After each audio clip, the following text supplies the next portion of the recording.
जय हिंद दोस्तों। डिक्टेशन शुरू होगी 5 सेकंड बाद।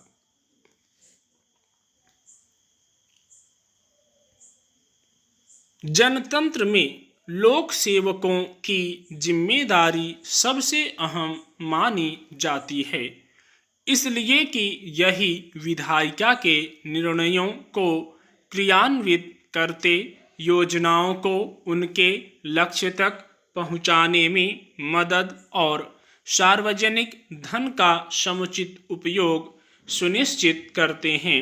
इसलिए लोक सेवा दिवस पर प्रधानमंत्री ने लोक सेवकों से अपील की कि वे राष्ट्र निर्माण में अपनी भूमिका को विस्तार दें। वे हर फैसले से पहले इन सवालों के बारे में जरूर सोचें कि सत्ता में बैठी राजनीतिक पार्टियां सरकारी धन का इस्तेमाल देश के विकास में कर रही हैं, अपने दल के विस्तार में या वोट बैंक बनाने के प्रयास में वे उसे लुटा रही हैं। जाहिर है उनका इशारा उन सरकारों की तरफ था जो मुफ्त की सेवाएं और सुविधाएं देकर अपना जनाधार बढ़ाने का प्रयास करती देखी जाती हैं। यह प्रवृत्ति पिछले कुछ सालों में तेजी से बढ़ी है। अब चुनावों में हर राजनीतिक दल बिजली, पानी, स्वास्थ्य सुविधाएं आदि मुफ्त में उपलब्ध कराने के बढ़ चढ़ कर दावे करता देखा जाता है। कई राज्यों में इस पर अमल भी हो रहा है। यह काम वे सरकारें भी कर रही हैं जो खासे वित्तीय संकट से गुजर रही हैं। मगर सवाल है कि क्या प्रशासनिक अधिकारियों की सतर्कता से यह प्रवृत्ति वास्तव में रुक जाएगी? सरकारी धन के दुरुपयोग की एक लंबी श्रृंखला है। उसमें अनाप शनाप खर्चे भी शामिल हैं। अनेक बार रेखांकित किया जा चुका है कि राजनेताओं को दिखावे और तड़क भड़क वाला जीवन जीने से परहेज करना चाहिए।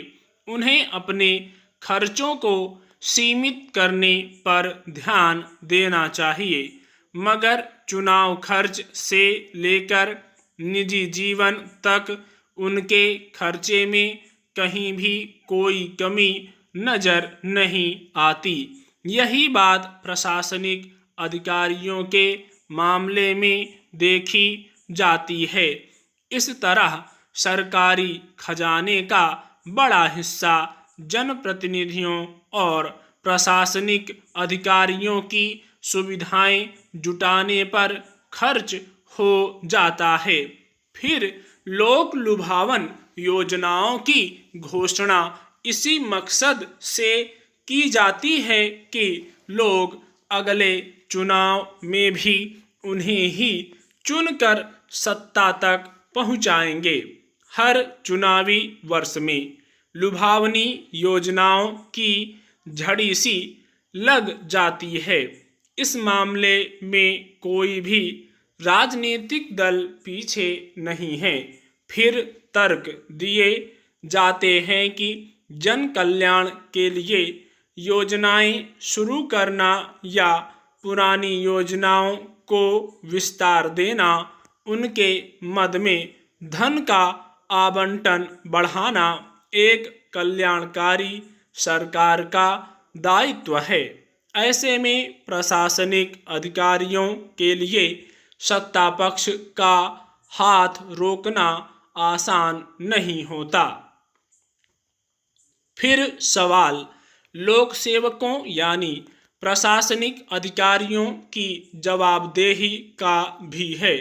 वे खुद कितने निष्ठावान रह गए हैं, इस पर प्रश्न चिन्ह लगातार गाढ़ा ही होता गया है। छिपी बात नहीं है कि हर सत्ता पक्ष प्रशासनिक अधिकारियों और पुलिस का इस्तेमाल अपने मन मुताबिक करने का प्रयास करता है। इसीलिए जब भी सरकार बदलती है तो बड़े पैमाने पर अधिकारियों के तबादले किए जाते हैं। स्टॉप।